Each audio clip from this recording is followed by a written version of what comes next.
Ini maksud saya ada di undang-undang dan PP itu dana tapera itu dari tabungan, penabungan sama di dana lain, Bos. Itu nggak tahu yang nyiptain undang-undang ini memang gila, Bos. Jadi kecepatan nabung itu nggak akan bisa ngejar kebutuhan. Mungkin yang pas bukan langsung sewa beli, Bos. Ya, apapun itu. Kemampuan orang kan beda-beda. Boleh. Kalau belum mampu, oke sewa dulu, tapi yang terjangkau.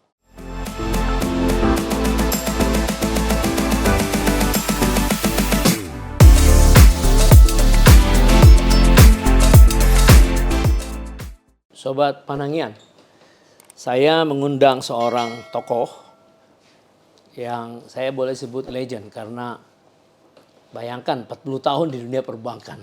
Dari mulai paling bawah sampai paling top, ya, direktur itu kan paling top, ya. Nah, kemudian mengapa saya undang beliau ini? Karena peranannya sangat signifikan dalam hal pengumpulan dana untuk memupuk dana jangka panjang yang pas dengan sifat pembiayaan perumahan yang bersifat jangka panjang. Jadi awalnya adalah sebuah lembaga yang dikelola pemerintah untuk mengumpulkan dana dari ASN, PNS. Namun setelah dirubah namanya, sekarang Badan Pengelola Tapera, Tabungan Perumahan Rakyat. Maka nanti sejak tahun 2027 yang akan datang akan mewajibkan, akan memperlakukan semua karyawan atau pegawai yang punya slip gaji, ya akan akan berwajib mengiur sebagai bagian dari pemupukan dana jangka panjang untuk perumahan. Nah, saya sapa dulu Pak Adi Setianto. Selamat pagi, Bos. Thank you udah diundang ya. Makasih. Loh, Anda itu tidak terlalu muda karena dulu Ray sudah, ini sudah ya kan, karena sangat sibuk, jadi saya sangat mengerti, ya kan. Jadi terima kasih atas undangannya, Anda bersedia datang. Saya sedikit mau tanya dulu gimana dulu Anda masuk sampai ke perbankan sebelum dari mulai awal lah. Saya dulu karena background saya adalah ajun akuntan. Waktu itu pemerintah ada program KKMKP. Zaman tahun 80-an. Nah, ada ikatan dinas, saya daftar aja, ngalir aja. Kita ikut program dulu KKMKP, mungkin sekarang KUR kali ya. Dari situ mengalir lah. Itu cara masuk saya ke perbankan gitu. Karena dulu juga mungkin almarhum bapak saya orang bank. Oh gitu. Tapi waktu saya masih kecil. Mungkin adalah insight, ada inspirasi dari sana ya. Masuk dari bank. Kemudian waktu itu masih pendidikan masih D3. D3 ya? Iya. Luar biasa. Masuk di Bank BNI ya. Di Surabaya. Di Surabaya, cabang Surabaya. Lalu berapa tahun di sana? Di sana 3 tahun saya sekolah, kemudian S1 di Surabaya. Di Surabaya juga. Terus pindah ke Lombok 3 tahun lagi. Surabaya Lombok. Iya, terus Lombok 3 tahun sampai selesai S1, dapat beasiswa BNI. Sekolah di luar, balik tahun 9. Di mana tuh? Di mana sekolah di luar? Di Philadelphia. Saya berangkat tahun 90, Mas. Tahun 90. Selesai 92. Terus langsung S2 ya? S2. Di bidang banking finance. Waktu itu di Drexel di Philadelphia. Drexel. Dan banyak juga ketemu, saya dengar teman-teman dari Indonesia di situ ya. Alhamdulillah, Pak Iskandar salah satunya, itu suhu saya. Mas Anggito, almarhum Mas Tony Prastiantono, Pak Alwi Siha, banyak ketemu. Orang-orang Indonesia. Orang-orang top lah. Kita banyak belajar dari mereka. Jadi Anda bisa dikatakan ya dari awal tuh beruntung dapat fasilitas dari pemerintah. Alhamdulillah, iya. Kita MBR, Bos. Iya. Masyarakat berpenghasilan rendah. Ya, tapi itu orang-orang hebat itu. Karena kemarin saya bertemu dengan Helmi Yahya. Oh iya. Hidupnya juga hampir sama gitu. Ya benar-benar dibiayai pemerintah terus sampai di akhir. Kalau Mas Helmi ada cerita waktu prep bahasa Inggris bareng sama dia. Oh iya? Iya. Waktu itu kita di Kemang, dia waktu itu dipajak di Lampung. Iya. Jadi kalau weekend dia ke Jakarta, balik lagi ke Lampung. Iya, luar biasa. Tapi masih adik Anda dia ya? Iya. Iya, 2 tahun lah ya. Iya, betul. Ya, kemudian setelah lulus dari sana S2 oleh BNI, kembali ke Jakarta? Kembali ke Jakarta. Oh, di pusat ya? Lalu di Jakarta ditempatkan sebagai apa? Yang membuat saya surprise, bukan ditaruh di kredit, saya ditaruh di SDM, Bos. Oh, SDM? 7 tahun. Di situ ternyata memang garis tangan saya harus ke depan tuh kita kalau mengelola sesuatu kuncinya di SDM. Nah, saya belajar 7 tahun di situ, mulai dari perencanaan sampai implementasi. Itu pengalaman itu banyak saya manfaatnya pada saat ngelola BP Tapera. Oh. Jadi bagaimana mengelola SDM. Kan BP Tapera resource-nya 2, dari Bapetarum sampai PDPP. Jadi semuanya sepertinya udah ada garisnya lah, Bos. Gitu, kita tinggal ngikuti aja, belajar banyak dari situ. Oh, jadi modal Anda selama di Tapera ini dapat ketika di BNI ditempatkan di bagian SDM, Human Resources-nya. Operation juga ya. Treasury, Mortgage itu semua dong berarti. Ujungnya di BP Tapera, Bos. Itu journey-nya.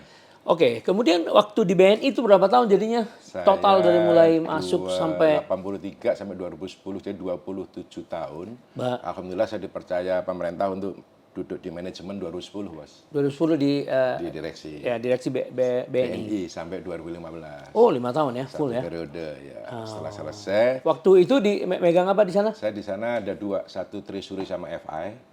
Di situ saya belajar mengenai treasury, meskipun latar belakang saya bukan treasury. Dipaksa belajar di situ. Ya, dibantu teman-teman gitu ya. Kemudian dari situ saya dipindah ke jaringan operation, Pak. Jadi mengelola jaringan semua. BNI. Persis itu. Terus selesai berdinas di BNI, ditugaskan di BTN. Nah, itu yang menarik tuh, hebatnya. Dari BNI sebenarnya kan sudah dianggap selesai dong. Ya. Karena udah ibaratnya kalau prajurit jadi jenderal itu udah selesai lah. Loh, sekarang kenapa dipindahin ke BNI? Ke BTN oleh pemerintah? Ada cerita lucu. Jadi waktu udah selesai, saya mau siap-siap liburan sama keluarga. Seminggu kemudian ditelepon, Anda ditugaskan di BTN. Ya karena ditugaskan BUMN, ya oke. Nah, waktu fit and proper, ini cerita di luar itu ya. Salah satu pengujinya tuh nanya, ini kalau masalah knowledge, kompetensi udahlah, Bapak udah. Satu yang saya tanya, apa? Gimana rasanya dari bank besar ke bank kecil? Oh iya. Spontan saya jawab, Pak, saya nggak minta saya ditugaskan, udah selesai lah. Maksud saya ada sesuatu mungkin dari yang di atas ya, bahwa saya suruh belajar sesuatu yang saya nggak punya. Bener ujungnya di BP Tapera. Iya benar ya. Ujungnya di situ. Perjalanan karirnya unik ya. Nggak pernah tahu kita. Udah selesai, dihidupkan lagi oleh pemerintah. Ujungnya ke Tapera ini ya. Persis. Itu kira-kira. Iya, luar biasa itu. Nah, pada waktu dari BTN itu Anda sekitar berapa tahun tuh? 3 tahun. 3 tahun ya. 3 tahun ya. Kemudian 3 tahun ditugaskan di BP Tapera. Oh sorry, 3 tahun itu apa dikerjain di BTN? Di situ saya awalnya cuman di direktur keuangan 6 bulan oleh Dirut. Saya dipinta untuk men-set up credit risk. Waktu memang belum ada. Oh iya? Belum ada. Jadi 1 tahun credit risk sambil megang operation IT. Jadi di situ belajar operation IT, karena latar belakang saya jaringan ya. Setelah itu di tahun terakhir saya diminta set up kredit admin, Bos. Kalau pilarnya kredit kan dari sisi RM-nya, kemudian dari sisi risk-nya, terakhir admin. Nah, saya diminta set up itu. Itu melengkapi portofolio saya di bidang mortgage, Bos. Iya. Udah selesai, kemudian saya 3 tahun ya? Ya. 2018, 2019 nge-apply 2018 nge-apply BP Tapera karena salah satu panselnya adalah direktur BTN. Jadi saya diminta nge-apply karena background saya sih treasury, operation, udah lengkap IT. Lah. Ya itu pertimbangannya itu. Gitu orang alhamdulillah sih. Nah, jadi tahun pertama di BP Tapera apa kerjanya? Kerja kita cuma berlima, Bos. Iya. Berlima. Oh iya. Sebagai pemimpin Anda memimpin 4 deputi ya? Ya, set up badan baru dari kertas kosong. Ibaratnya gitu. Tapi tugas pada ngawal likuidasi Bapetarum. Dilikuidasi, pindah ke BP Tapera sambil siapkan tata kelola organisasi, orang, IT, peraturan, sambil nunggu waktu itu PP belum keluar, PP 25 kan baru keluar 2020. Karena ya? PP itu menjadi acuan kami membuat peraturan, perban, perkom, jadi sampai SOP itu tugas kita tata kelola, Bos. Di sela-sela itu kita migrasi data, waktu itu masih gelondongan, kemudian kita hitung saldo per peserta. Beauty-nya adalah datanya benar-benar kalau di bank Bapak pernah mendengar istilah data cleansing. Ya. Data cleansing. Saya di BPPN dulu. Nah, problem banyak kan? Itu paling rumit itu. Tahunan dibantu Dukcapil, BKN, Taspen, teman-teman perbankan. Sampai sekarang pun sudah di ujung hampir selesai, tinggal pemadanan data nih dengan Kemenku SITP untuk PNS pusat, dengan Taspen untuk PNS daerah. Udah kalau itu sudah padu, tugas pertama selesai. Jadi BP Tarum itu dulu berapa jumlah pengiur itu dulu? Waktu itu total yang dikelola ada 5 jutaan 5 juta ya? 5 juta, yang udah pensiun 1 juta pindah ke kita sekitar 4,2 juta peserta ya. Kemudian dananya sekitar 11,2 hampir 12 triliun. Triliun ya. Nah, cilakanya tuh gelondongan, Bos. Iya, Jadi iya. saldo per peserta kita belum tahu. Nah, kita buat riwayat kerjanya dibantu aktuaris. Iya dong. Selama 2 tahun, alhamdulillah kita bisa ngitung si A saldonya berapa. Jadi perjalanan karirnya. Kalau di sana kan iuran itu tabungan 3.000, 5.000, 7.000, 10.000 sesuai dengan jenjang. Nah, itu kita lihat dihitung sama aktuaris. Pas tahun 2020 kita sudah bisa ngitung saldo per peserta, Bos. Itu karena seperti itu tugas pertamanya. Ya. Jadi setelah 11 triliun terkumpul, sebagai BP Tapera ditunjuk pemerintah untuk mengelola. Ya. Ya kan, mengelola manfaat kepada peserta dong, terutama ya. Terutama ASN karena ASN dong, pertama, iya dong ya. Nah, kemudian 2022 yang baru mulai operasi full lah ya, setelah BP Tapera ya, dengan sistem yang baru, dengan tata kelola yang baru ya. Nah, berapa jumlah iuran yang diterima dari peserta baru? Nah, sejak Bapak Tarum dilikuidasi, iurannya berhenti, Bos. Ya. Sampai nunggu Ya, nanti yang baru PMK. Ya. Jadi belum ada tabungan yang baru. Jadi kita ngelola yang existing aja. Yang 11 triliun itu ya? Ya, kita kelola. Sekarang tinggal kurang lebih 8-an ya. Dipakai KPDT yang untuk konven itu 7 triliun, sisanya syariah. Itu untuk yang aktif. Kalau yang udah pensiun sudah kita kembaliin, masih ada sisa 1 triliun untuk yang PNS ahli waris, Bos. Itu tugas berat karena kita harus mendata satu-satu. Dan itu kita harus kembalikan nanti ke dana mereka, dana amanah. Jadi sekarang kurang lebih sekitar 7, sekian gitu ya. Oh, yang dikelola ya. Nah, tapi yang masuk nanti dengan PMK-nya setelah keluar kira-kira berapa? Diharapkan setelah kita dapat data mengenai rata-rata gaji dan lain-lain, kalau PMK keluar, kalau 1 tahun itu estimasi kita 5 triliun, Mas. Wah, luar biasa itu. Untuk dana Dan itu nggak semuanya bisa disalurkan, harus diallocate. Kan ada mau pensiun. Jadi di kita ini pada saat mengelola dana ada 3 pot. Cadangan, pemupukan, pemanfaatan. Pot cadangan kita buat untuk peserta yang pensiun. Setahun sebelum pensiun duitnya udah dikumpulkan. Iya dong, ya. Supaya siap kalau dia mau. Kalau yang pensiunnya lama itu yang kita pinjamkan. Ya, 15 tahun. Teknik biasa lah terus. Nah, itu yang bisa kita pinjamkan adalah yang pensiunnya nanti 15 tahun kemudian. Kalau lihat dari maturity profile sekitar 20-30% lah yang bisa kita pinjamkan. Sisanya dipupuk. Iya dong, ya. Dipupuk, dari yang masuk ya. Iya. Tapi kan juga besar itu, Pak. Oh, lumayan. Kalau 5 triliun nanti setelah PMK-nya keluar terus ya. Dan itu kan gulung terus persis. Kemudian undang-undang sudah mewajibkan bahwa sejak tahun 2027 swasta, pekerja swasta akan wajib ikut menabung ya.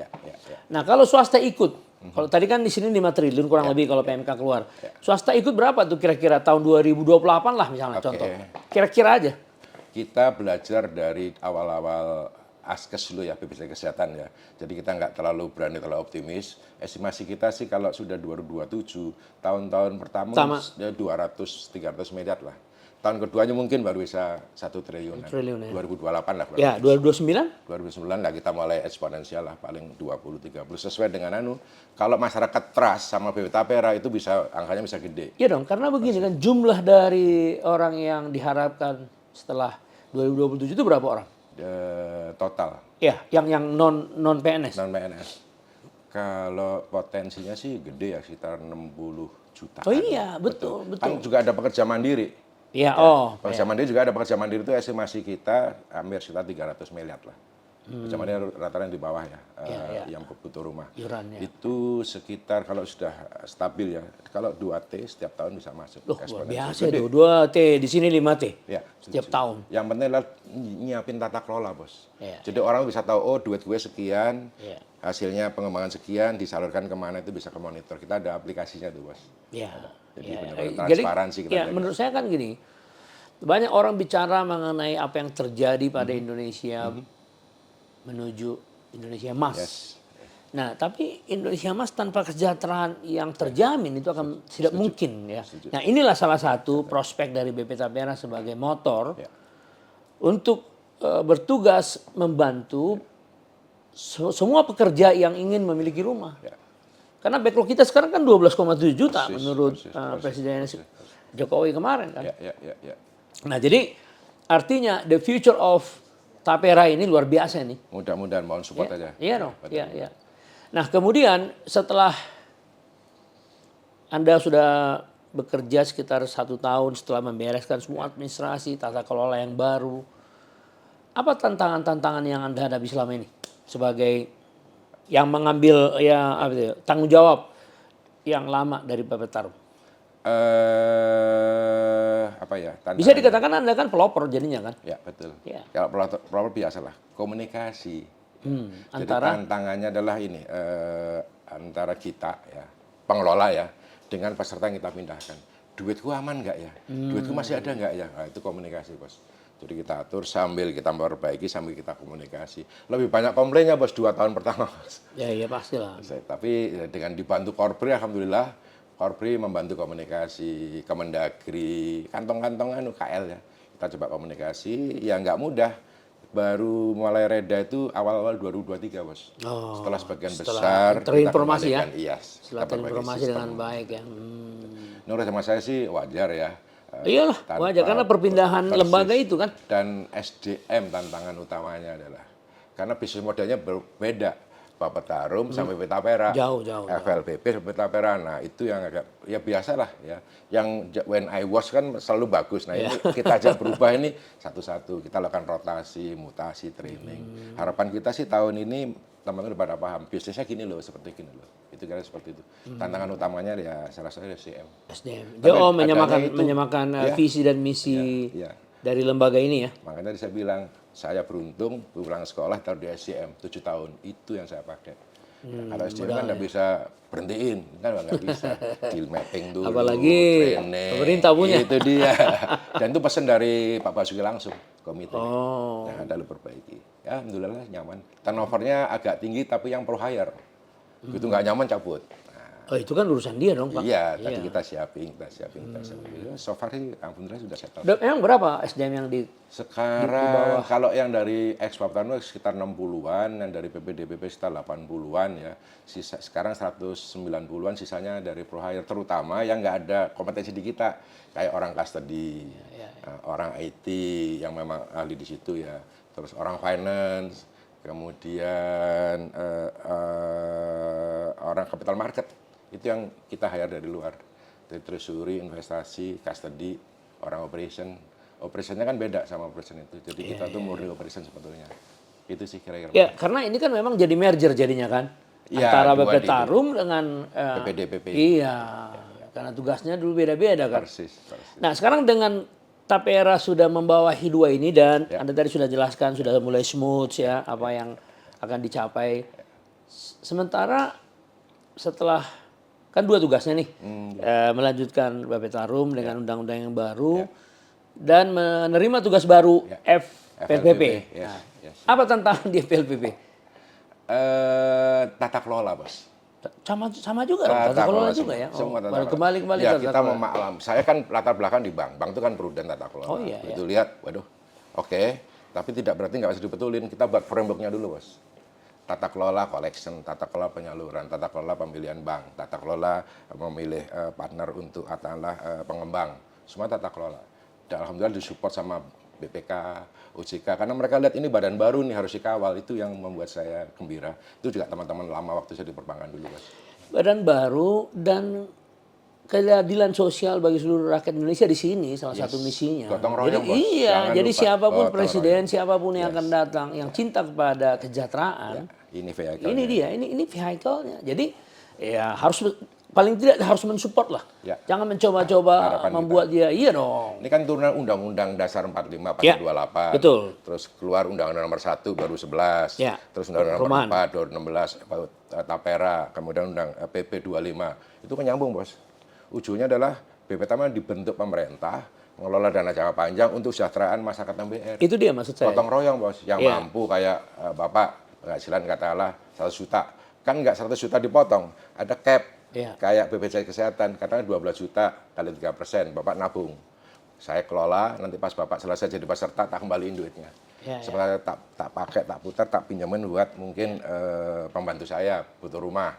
kita salurkan. Jadi bergulirnya seperti itu, makanya butuh transparansi, butuh tata kelola yang bagus, butuh trust seperti Bapak tadi bilang itu. Kalau tujuan tata kelola itu kan untuk membangun trust ya kan dari masyarakat. Karena apa? Dia akan mengelola uang yang terus bertumbuh dengan jumlah yang semakin signifikan ya. Pernah kita buat modeling ya, itu sampai 300-400 triliun, Bos. Kira-kira tahun berapa tuh? Setelah 2033 naik terus. 300 triliun ya. Terus gitu. Dengan asumsi gaji pegawai negeri naik berapa persen? Kan tetap di cap, Bos. Nggak ada anunya apa. Enggak, tapi kalau pemerintah yang akan datang ini pemerintah yang progresif, dia akan menaikkan gaji pegawai negeri. Tetap prudent pakai inflasi, Bos. Iya, inflasi ya. Standar lah. 300 triliun ya. Ya. Swasta juga pakai inflasi juga? Iya semuanya. Harusnya sih enggak. Karena kalau dilihat dari PDB Indonesia, Pak ya, yang ingin dikejar pemerintah tahun 2045 itu kan $30.000. Katakan tidak tercapai. Katakan tercapai 20.000. Ya. Artinya ada lompatan dari yang disebut dengan bonus demografi itu dalam 15 tahun awal, 13 tahun dari hari ini. Ya kan? Itu pasti akan ada eksponensial. Ya, cuman kita buat modeling ya. Ya tentu harus. Gini maksud saya, ada di undang-undang dan PP itu dana tapera itu dari tabungan, penabung sama dari dana lain, Bos. Itu nggak tahu yang nyiptain undang-undang ini memang gila, Bos. Jadi kecepatan nabung itu nggak akan bisa ngejar kebutuhan. Dikasih Windows kita boleh mengelola dana lain. Contoh dana wakaf, filantropis, CSR, dana pemerintah. Nah ini dipakai untuk sementara ini belum bisa ngejar, Bos. Misalkan kebutuhan 100 triliun misalkan ya, kita mampunya 60 triliun, kan tinggal 40 pakai dana lain. Nah secara bertahap ini naik, ini di replace, itu beauty-nya di BP Tapera.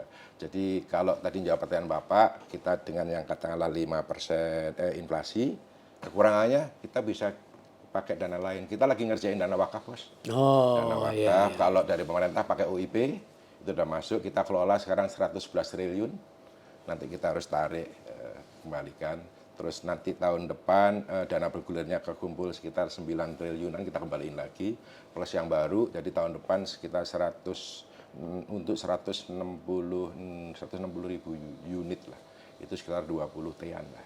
Dari yang baru plus dana bergulir. Itu beauty-nya di situ, Pak.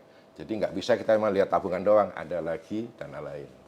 Memang udah diatur seperti itu, Pak. Nah, jadi artinya gini, dalam hal supply, karena Anda kan ada kewajiban untuk memberikan fasilitas kembali kepada pengiur itu, bisa dikatakan bertarung bisa mensupport berapa ribu unit rumah MBR? Kalau dari sekarang kekuatan sekarang aja sih belum banyak ya. Kalau kemampuan kita masih existing dana itu sekitar ya 10 ribuan lah. Nanti kalau sudah mulai bergerak tinggal kita lihat macam profil ya. Tapi bayangan saya kalau nanti CPNS yang sudah diangkat masuk di peserta kita ada sekitar 600-800 ribuan ya. Nah itu mungkin potensi besar, cuman di kita itu ada unsur eligibility sama priority, Pak. Iya dong. Jadi nggak bisa semuanya uangnya kita pinjamkan, jadi tergantung dengan cash in-nya. Jadi nanti akan berdasarkan prioritas. Otomatis secara sederhana nggak mungkin akan terjadi bleeding. Oke, tapi dengan ada suatu asumsi bahwa tahun 2030 something itu ada sekitar 300 triliun dana yang dikelola dari masyarakat, khususnya pekerja. ASN dan non-ASN. Belum lagi yang lain kalau pemerintah ingin wakaf dan lain-lain. Dengan 300 triliun itu berapa unit tuh? Hitung-hitungan kita kasar waktu itu ya, kurang lebih sekitar 150 ribu, 200 ribuan. Nah itu berarti kan artinya sudah 20 kali dari sekarang kan? Itu maksud saya, karena apa? Backlog ini memang harus dikerjakan dari berbagai sisi. Persis, ya kan? persis. Ya selama ini kan APBN sudah masuk ke FLPP. Lalu FLPP tadi kan sekitar 200 ribuan kan FLPP. Ngomong-ngomong backlog, sorry ya Bos ya. Jadi backlog itu karena saya dari bank, jadi jangan diperasaan backlog itu semuanya KPR. Oh iya. Jadi mungkin akan lebih bagus lagi kalau kita bisa tahu backlog itu sekian, untuk yang butuh KPR itu berapa, hanya sewa doang, renov, jadi harus dipertajam lagi, Bos. Datanya harus dipertajam lagi. Nah dari situ harus dibagi backlog untuk yang MBR atau untuk yang di bawah nih yang plus subsidi ini. Ya. bagusnya sekarang sudah bukan kepemilikan tapi keterhunian, Bos. Nah, itu diharapkan dengan definisi seperti itu benar-benar nanti Indonesia Emas 2045 itu orang bisa tinggal di rumah yang layak huni, tidak harus memiliki, Bos. Sewa, sudah punya renov. Jadi definisi itu harus ya, tapi kalau saya, Mas Adi, saya nggak terlalu setuju dengan sewa, nggak setuju saya. Karena apa? Anda lihatlah di Amerika sekarang, homeless. Itu 250 tahun merdeka loh. Ya. Kita sebagai orang ya semiskin-miskinnya kita di Indonesia melihat itu, aduh terlalu sedih. Emang gitu. Sampai ada orang di Philadelphia itu yang, ya kan? Waktu kemarin tuh ya. Ya, artinya enggak. Itu menunjukkan bahwa Negara nggak hadir, Bos. nah, jadi kalau menurut saya jangan di-split pikiran-pikiran bahwa harus sewa, jangan. Itu betul-betul kapitalis itu, seperti Paris, Eropa, karena mereka mengakui tidak mampu, udah selesai. Dan sekarang di ujung ada perang, lebih tidak mampu lagi membayar macam-macam. Jadi kalau menurut saya, selama Indonesia masih ingin menciptakan negara yang adil, makmur dan sejahtera, semua orang harus punya rumah. Bahwa orang itu setelah dikasih rumah mati, terserah. Tapi itu warisan. Nah, jadi semua orang harus mewarisi kepemilikan dari Indonesia. Mungkin yang pas bukan langsung sewa beli, Bos. Ya, apapun itu. Kemampuan orang kan beda-beda. Boleh. Kalau belum mampu, oke sewa dulu, tapi yang terjangkau. Ya, itulah tugas pemerintah. Itu dia. Kemarin ada ketua RE di sini, Mas Joko.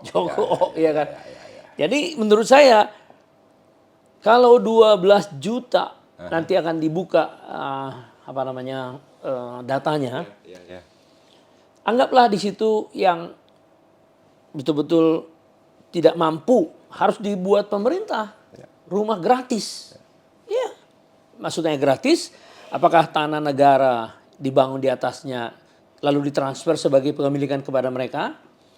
Apakah tanah-tanah yang dimiliki sendiri tapi dia tidak punya uang untuk membangun, dibangun. Direnovasi, itu kan perbaikan. Nah, jadi apapun ceritanya dari 12,7 juta ini itu harus pemilikan itu harus ada. Konsep pemilikan itu harus ada. Jadi jangan ada ketakutan di pemerintah sebagai negara, sebagai wakil negara, karena pemerintah itu akan ganti-ganti terus kok. Menyediakan rumah aja. Itu aja udah. Pasal 28 itu aja udah. Jadi betul-betul tanah airku, dia punya tanah. Nah, tanah itu maksudnya ya rumah. Karena kalau kita lihat persoalan sosial yang tahun 98, gedung dibakar. Itu udah jelas kecemburuan sosial. Ya, pengalaman saya di TAPER 5 tahun ini dengan banyak belajar itu memang kuncinya satu, Bos, ekosistem, Bos. Kebetulan kami dari sisi pengelolaan dananya, liquidity sama demand, Bos. Alangkah baiknya di ekosistem duduk bareng dari sisi supply side-nya, Bos. Mana yang high rise, mana yang landed, di mana yang orang mau sewa dulu, mana yang pemerintah harus nyiapin, mana yang swasta kayak gitu tuh, Bos. Itu memang kita harus duduk bareng, Bos. Betul banget yang Bapak bilang. Ya, jadi untuk masyarakat yang penting. Ya, 12 juta tadi kan gini, 12 juta. MBR itu kan ada 10 juta. Ya di kota dulu ya. Di kota yang belum yang 12 juta di kota 10 juta, di desa 2,8 juta. Nah, 10 juta di kota itu MBR. Ya mungkin 80% kali MBR kan. Nah, yang di bawah 160 juta. Lalu di atas paling atas mungkin ada sekitar 1 juta itu milenial yang penghasilannya eksponensial. Nah, dia bisa masuk di rusunami harga 500 juta. Jadi 160 juta ke bawah, 500 juta sampai rusunami yang paling kecil 300 juta. Di antara 300 sampai di bawah 160 itu ada namanya bisa rent to own, bisa apa saja, tapi itu sewa, transit. Ya, kayak rumah transit. Ya, benar. Jadi contoh misalnya saya dari Universitas 11 Maret udah kerja, saya nggak punya tempat, dikasih pemerintah rumah sewa 3 tahun. Dengan kewajiban dalam 3 tahun itu dia harus keluar. Persis. Nah, cuma orang yang 3 tahun lagi nanti masuk. Nah, sebaliknya orang yang sudah 5 tahun yang ingin merit, dia langsung punya rusunami. Karena yang couple merit tuh bisa gajinya bisa kalau dikumpulkan itu bisa 20-an. Nah, dia masuk ke rusunami. Nah, jadi in between dari di bawah 160 di atas 300 Nah, itu sewa. Ya, ya, itu Bapak bicara housing carrier ya. Housing carrier, kalau ya. itu ada tuh cakep, Bos. Harus Untuk ada, pembiayaan harus itu ada. cakep. Jadi itu ekosistem, Bos. Iya, jadi mindset pemerintah. Nah, ekosistem itu kan sebuah alat, Ya, kepastian. ya. Nah, tapi kalau presiden yang akan datang menganggap ya rumah ini adalah sebuah tantangan untuk mencita-citakan Indonesia emas, ya kalau dia menyadari itu, punya visi itu, iya. Dan saya kemarin bicara dengan timnya, emang abang berapa perlunya? 20. Saya bilang 100 pun nggak masalah. Coba dijabarkan dulu. Mana? Ya. Akhirnya keluarlah ide untuk membangun rumah vertikal di atas 300, di bawah 500. Yang mix itu ya. Ya, disubsidi pemerintah. Yang sekarang ini kan 200.000 di bawah 160. Nah, jadi dibilang saya maunya 500.000 yang di bawah 160, yang di atas 300 di bawah 500 saya maunya 500.000. Wah, luar biasa itu. Emang bener sih ada permasalahan di supply side-nya.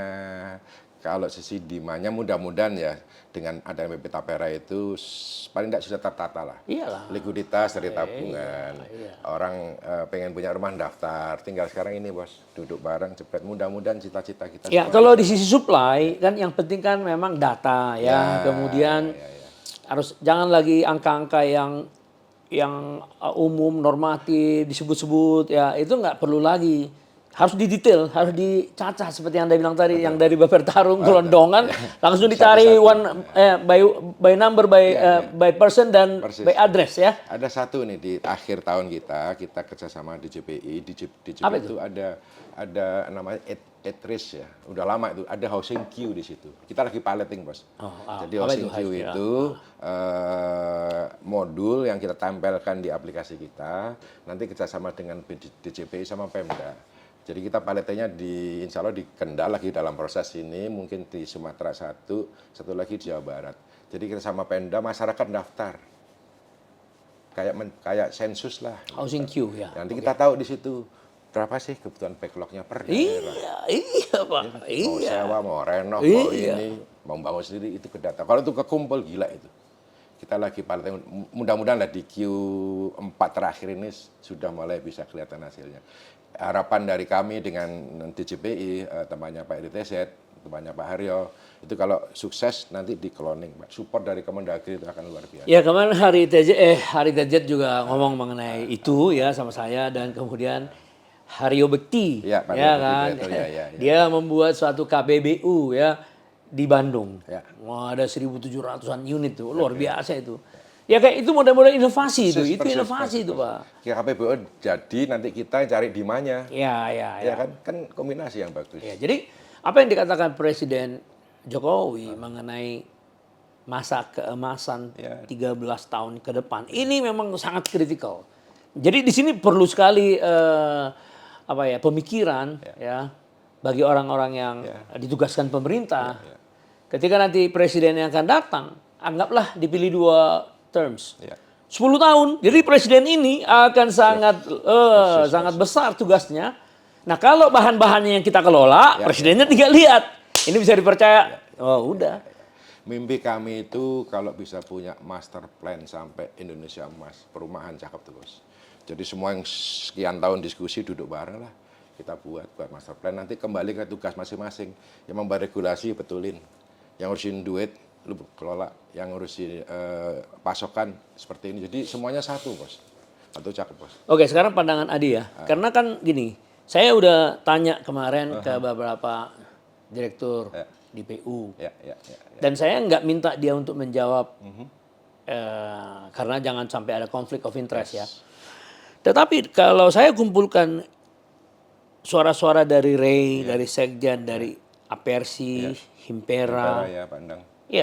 Pak Endang kemarin dia mengklaim 2.500. Jamaluddin dan Junaidi Abdillah mengklaim 4.500. Sudah 7.000 kan? Kemarin Ketua Ray ini 6.700. Berarti 13.700. Dan Kadin membuat sebuah perkiraan tenaga kerja yang terlibat 30 juta. Jadi ini memang bisnis yang sangat besar luar di Indonesia ya. Nah, dan mereka semua mengeluh tentang tidak adanya sebuah lembaga yang independen, yang terpisah mandiri untuk memikirkan ini semua yang tadi itu ekosistem kita dan segala bilang grand design-nya lah. Iya. Nah, kira-kira Anda setuju nggak kalau pemerintahan yang akan datang ini membangun sebuah kementerian yang independen untuk memikirkan masalah ini, mengkoordinasi masalah ini? Iya. Ini terlepas dari ya. Ya dong, enggak. Ini kan kita harus melihat ke depan. Kita nggak perlu melihat ke belakang. Jadi kalau urusan rumah segede gajah ini, Mas, harus fokus. Itu jangan dia. sambilan, that's my point. Iya. Harus fokus. Jangan sambilan ya. Jadi end to end. Karena banyak banget stakeholder yang dihubungi. Kita urusan sama Pemda, Kemendagri, di situ ada perizinan, ada PSU, perumahan dengan PUPR, tak tanah BPN. Departemen Perhubungan Jalan. Yes. Jadi memang harus ada satu fokus di situ. Ya untuk mengkoordinasi ya. Yes. Kalau udah gitu insya Allah lah. Ya, kata ada tadi selalu mengatakan dari sisi supply. Ya. Kalau dari sisi demand nggak terlalu khawatir saya. Orang butuh, Bos. Ya, kemudian pemerintah concern. Iya. Orang nabung. Iya, maka concern ya dibikin aturan, dibikin. Terus keinginan untuk mencapai tingkat daya beli. Pada waktu kita menjadi salah satu superpower kan, jadi pemerintah willing. Iya, gitu. persis. Nah, masalahnya kalau kita nggak mempersiapkan masalah supply, persis. Kan di situ bisa. Oh iya. Ada landed, ada high res, ada perizinan, ada tanah, ada land bank. Dan satu yang menarik saya lihat ya, kenapa sampai orang mensplit pikirannya, udahlah, yang penting keterhunian, nggak penting lah kepemilikan, karena ketakutan terhadap harga yang tidak bisa terkendali. Nah, harga yang tidak bisa terkendali adanya di sisi supply, bukan di sisi demand.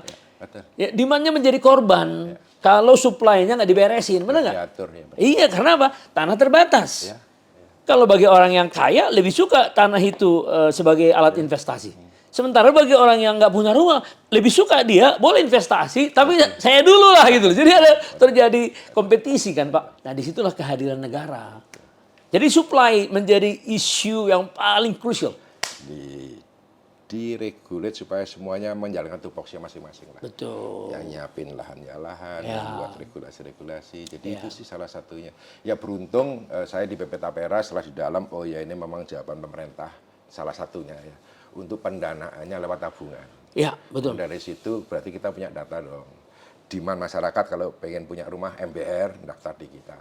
Yang mampu nabung untuk mereka. Nah setelah itu baru kalau ini mau beli di mana supply side-nya. Jadi satu sisi insya Allah hampir selesai dengan sisi ini. Tadi kembali ke Bapak itu kalau ngurus yang gede itu fokus Pak. Ya betul ya. Betul ya. Saya setuju Pak. Jadi saya usulkan kepada pemerintahan yang akan datang Kementerian Perumahan dan Kawasan Perkotaan. Kenapa kawasan perkotaan? Karena ada jalan dibangun tapi nggak ada yang lewat. Ya berarti kan nggak ada demand side perspektif kan. Meskipun bisa di-create ya. Meskipun bisa di-create kalau bersama-sama dia. Artinya Anda tadi mengatakan prioritas.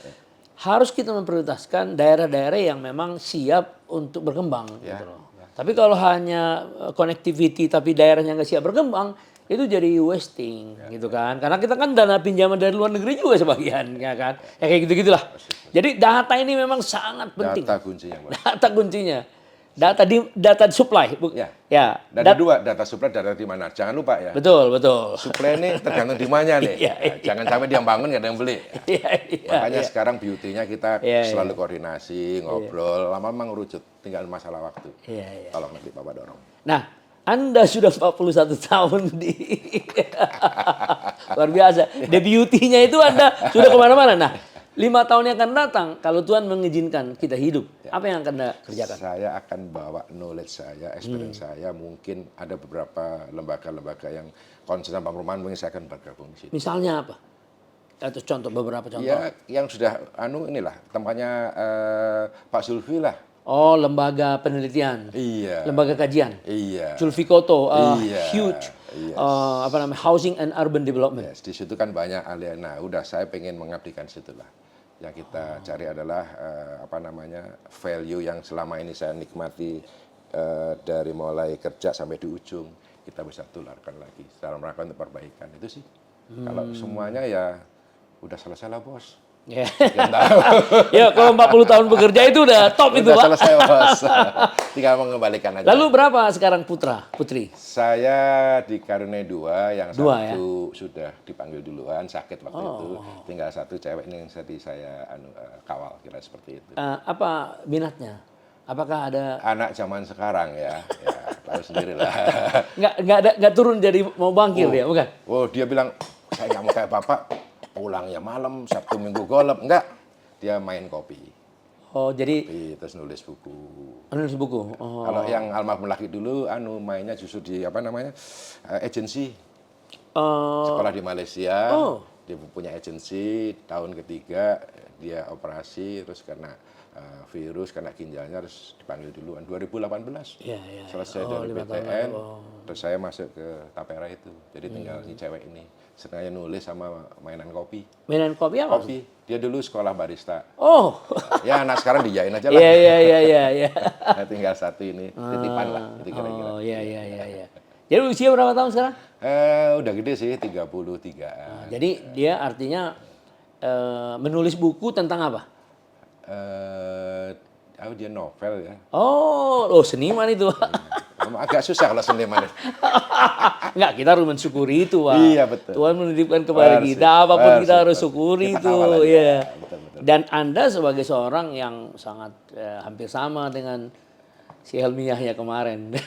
Dari mulai awal sekali di fasilitas negara sampai di top. Saya masih ingat kok dia waktu di Lampung kalau lagi pendidikan GMAT dulu ya. Di Kemang itu dia terbang. Selesai dia balik lagi. Terus kalau di Miami ketemu setelah dia di Miami, tapi maksudnya Anda ketemu sana? Oh, enggak, ketemunya di Kemang waktu training 2 bulan. Saya, Mas Helmi, termasuk Mas Gardo tuh bareng tuh yang deputi saya itu satu training tuh. Terus Pak almarhum Pak ada berapa ya waktu itu teman-teman yang barengan di training itu. Ya gitulah, dari Kementerian Keuangan, dari perbankan gabung jadi satu. Iya. Gitu, Pak. Dan Anda saya amati seorang yang sangat low profile. Tapi hebatnya 2 kali jadi direktur di 2 bank yang berbeda dan 1 kali 5 tahun di lembaga yang baru sebagai pelopor dan penerobos. Luar biasa Anda.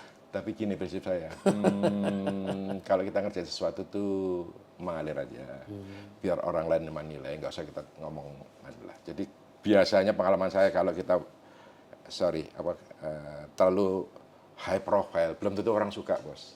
Nah, kita bangun ini butuh teman, Bos. Iya. Bantuin ya, kan dikasih lancar. Itu sih kira-kira. Itu ajaran mak gue, Bos.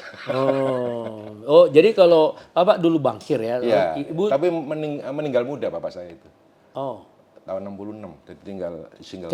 Ketika Anda usia berapa? Umur 5 tahun. Oh, 5 tahun. Loh, jadi berarti ibu yang banyak mempengaruhi ya? Itu nilainya itu. Pekerjaan ibu waktu itu apa? Terima kos-kosan, buat kecap, buat telur asin, kursus roti ya gitulah. Iya. Sama ternak di pos itu. Jual rumah, suaminya bankir, Pak. Jadi dia asetnya dilikuidasi. Iya dong. Oh iya, tapi dia ada pelajaran bagaimana menabung dan investasi. Anaknya 7 soalnya. Oh 7 ya. Anda nomor berapa? Aku nomor 6. Oh, nomor 6 ya? Itulah. Jadi memang nggak boleh high profile, Bos. Itu sih. Itu pelajaran yang Anda ambil dari orang tua saya. Dan itu yang membuat Anda 3 kali jadi direksi terus. Yang di atas, Bos.